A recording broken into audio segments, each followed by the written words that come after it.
నైమిసారణ్యంలో నాకు ఎంతో ఆనందాన్ని, ఆశ్చర్యాన్ని కలిగించిన ప్రదేశంతో ఈ వీడియో స్టార్ట్ చేస్తున్నాను. అదే రుద్రావత్. ఇక్కడ శివుడు పాతాళలోకంలో తపస్సు చేస్తుంటారని ప్రతీతి. అందుకే ఇక్కడి శివలింగం గుప్తలింగంగా నీటిలోనే ఉంటుంది. అత్యంత ఆశ్చర్యం ఏంటంటే, మనం నమశివాయ నామంతో స్వామికి సమర్పించే పండ్లు, పాలు, పూలు, బిల్వపత్రాలు కొన్ని నీటిలో మునిగి కొన్ని నీటిలో తేలుతూ వస్తాయి.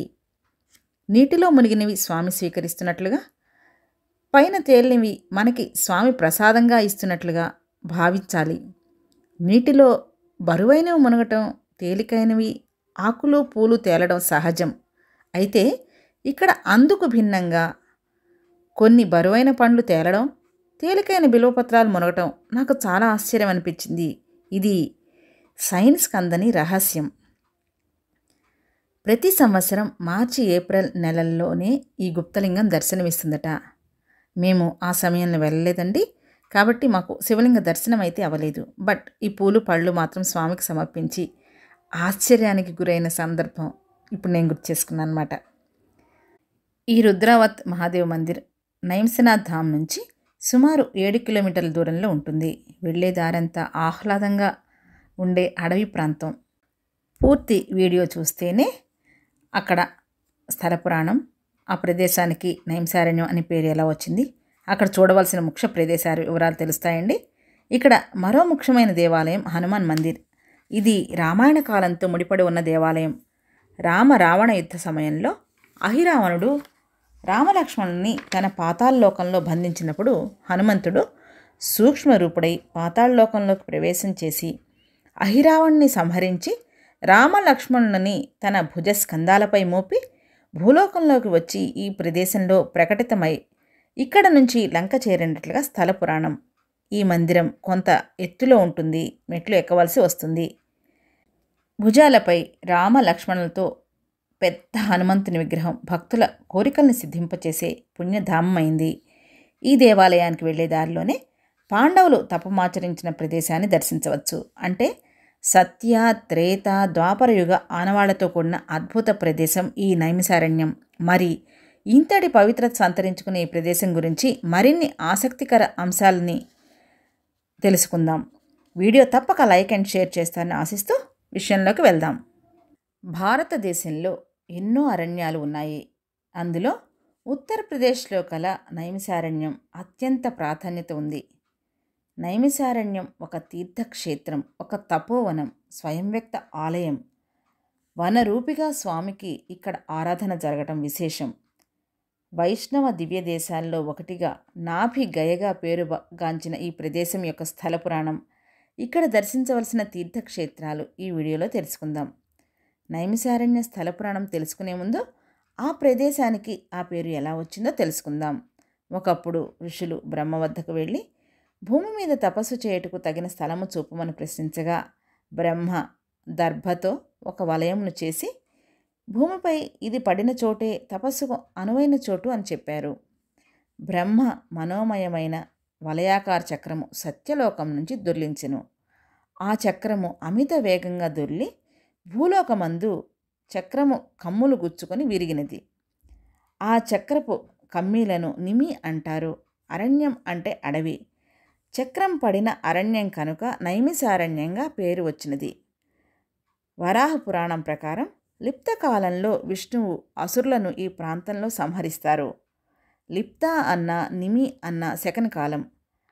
అందుకు ఇక్కడ నైమిసారణ్యం అనే పేరు వచ్చిందని మరొక కథనం. ఇప్పుడు ఇక్కడ నైమిసారణ్య స్థల పురాణం తెలుసుకుందాం. వాయు పురాణాన్ని అనుసరించి ఇక్కడ ఒక గాథ ఉన్నది. మహాభారత యుద్ధానంతరం కలియుగ ఆరంభం అయ్యే సమయంలో శౌనకాది మహామునులు కలి ప్రభావం లేని పవిత్ర ప్రదేశాన్ని తాము యజ్ఞం నిర్వహించుకునేందుకు చూపమని బ్రహ్మను ప్రార్థించగా బ్రహ్మ తన చక్రాన్ని పంపగా అది భూమి మీద గుచ్చుకొని వలయాకారంలో చక్రతీర్థంగా ఏర్పడి ఆ తీర్థంలోని నీరు ఆగకుండా ప్రవహిస్తూ ఉండటంతో మహర్షులు బ్రహ్మగారు విష్ణువును కొలవగా స్వామి ఆదిపరాశక్తే ఆ గంగని ఆపగలదని చెప్పడంతో ఆదిపరాశక్తి లలితాదేవిగా వచ్చి ఆ గంగని శాంతింపచేసి అక్కడే స్థిర నివాసం ఏర్పరచుకున్నది. శ్రీమాత శ్రీ మహారాజ్ఞి శ్రీమసింహాసనేశ్వరి చితగ్నిగుండ సంభూత దేవకార్య సముజ్జత. అలా నైమిసారణ్య క్షేత్ర పాలకురాలిగా, నైమిసారణ్యాన్ని నివాసయోగ్యంగా అనుగ్రహించిన దేవతగా లలితాదేవి అక్కడ స్థిర నివాసం ఏర్పరచుకున్నది. నైమిసారణ్యం వెళ్ళిన వారు తప్పక లలితాదేవిని దర్శనం చేసుకోవాలి. ఇది అమ్మవారి 51 శక్తిపీఠాల్లో ఒకటి.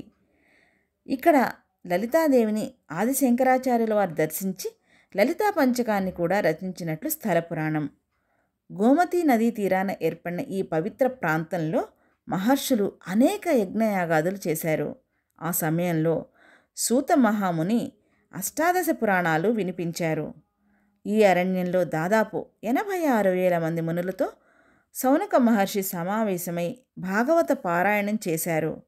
వేదవ్యాసుడు మహాభారత గాథను మొదట తన కుమారుడు సుఖమహర్షికి ఇక్కడే చెప్పారు. సత్యనారాయణ వ్రత విధానాన్ని కూడా మొదట నైమిసారణ్యంలోనే సూత మహాముని సౌనకాది మునులకు వివరించినట్లు స్థల పురాణం. అందుకే ఈ ప్రాంతంలో ఉన్న అనేక దేవాలయాలు, ఆశ్రమాల్లో నిత్యం సత్యనారాయణ స్వామి వ్రతాలు జరుగుతూ ఉంటాయి.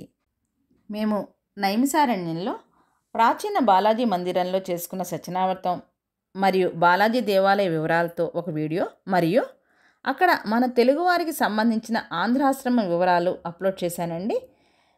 తప్పక చూడండి. ఇక్కడ వ్యాస మహర్షి ఆశ్రమం, దధీచి ఆశ్రమంతో పాటు మరికొన్ని అతి ప్రాచీన దేవాలయాలు ఉన్నాయి. త్రేతాయుగంలో శ్రీరాముడు అశ్వమేధ యాగం చేసిన ప్రదేశం ఇది. సీతాదేవి పేరున శ్రీరాముడు బ్రాహ్మణులకు అన్నదానం చేసిన గ్రామమే నేటి సీతాపురం అని చెప్తారు. శివపురాణంలో కూడా నైమిసారణ్య ప్రస్తావన ఉంది.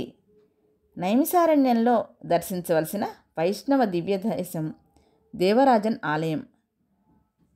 ఇక్కడి గోమతీ నది, చక్రతీర్థాల్లో నదీ స్నానం కలిదోష నివృత్తికి, మోక్ష ప్రాప్తికి మార్గాలుగా చెప్తారు. చక్రతీర్థం చుట్టూ అనేక ఆలయాలు ఉన్నాయి. చక్రతీర్థంలో స్నానం చేసేవారు కాస్త జాగ్రత్తగా ఉండండి. అక్కడ పాచి ఎక్కువగా పట్టేసి జారుతూ ఉంటుంది. లోపల చక్రం చుట్టూ ప్రదక్షిణపూర్వకంగా నడుస్తూ ఉంటే మనకి తెలియకుండానే మనం నడుస్తాం. అక్కడ మనకి ఆ నీరే మనల్ని నడిపిస్తుంది. ఆ అనుభూతి ప్రతి ఒక్కరికి కలుగుతుంది. గోమతీ చక్రతీర్థాల్లో పితృదేవతలకి జలతర్పణాలు వదిలితే పితృదేవతల ఆశీస్సులు లభిస్తాయని భక్తుల నమ్మిక. అక్కడ అనేక మంది జలతర్పణాలు వదులుతూ ఉంటారు. చక్రతీర్థం ప్రక్కనే నాభిగైగా పేరు పొందిన భూతేశ్వరాలయాన్ని తప్పక దర్శించాలి. ఈ చక్రతీర్థం చుట్టూ అనేక ఆలయాలు ఉన్నాయి. ఇంకా ఇక్కడ వ్యాసముని నివసించిన పవిత్ర ప్రదేశం, వ్యాస మహర్షి అష్టాదశ పురాణాలు రచించిన ప్రదేశం వ్యాసగద్దెగా మనం ఇక్కడ దర్శించవచ్చు. ఇక్కడ ప్రాచీన యజ్ఞశాలలో ఇప్పటికీ యజ్ఞాలు నిర్వహిస్తూ ఉండడం విశేషం. ఇక్కడ యజ్ఞవాటికకు ప్రదక్షిణ చేసి భస్మం ధరించి వ్యాసగద్దెని దర్శిస్తారు. ఈ ప్రదేశంలోనే 5099 సంవత్సరాల నాటి వటవృక్షం ఉంది. ఈ ప్రాంతంలోనే సూతగద్దె, నైమిషనాథ ఆలయం, అహోబిల మఠం, నవనారసింహ ఆలయాలు ఉంటాయండి. ఇవన్నీ అక్కడికి వెళ్ళినప్పుడు తప్పక దర్శించవలసి ఉంటుంది. మీకు ఈ వీడియో ఎలా ఉందో నచ్చితే తప్పక లైక్ అండ్ షేర్ చేయండి. ఈ ఛానల్లో ఎన్నో దేవాలయ విశేషాలు, పుణ్యక్షేత్రాల వివరాలు, ఇన్ఫర్మేటివ్ అండ్ ఇంట్రెస్టింగ్ వీడియోస్ ఉన్నాయండి. కలియుగంలో స్తోత్ర పారాయణ అత్యంత ప్రాధాన్యత ఉంది. అందుకని అనేక స్తోత్రాలు ఈ ఛానల్లో అప్లోడ్ చేశానండి. మనం ఎలా అయితే రకరకాల ఆహార అలవాట్లు, రకరకాల దుస్తులు ధరిస్తాము, అలాగా రకరకాల స్తోత్రాలతో భగవంతుని ఆరాధన, భగవంతుని గురించి స్తుతించడం అది చాలా గొప్ప విషయం అండి. అందుకని ఆ స్తోత్రాలను కూడా మీరందరూ వింటూ మరో 10 మందికి మనం షేర్ చేసుకుంటూ మన సనాతన వారసత్వ సంపదని ముందుకు తీసుకువెళ్దామండి. స్వస్తి.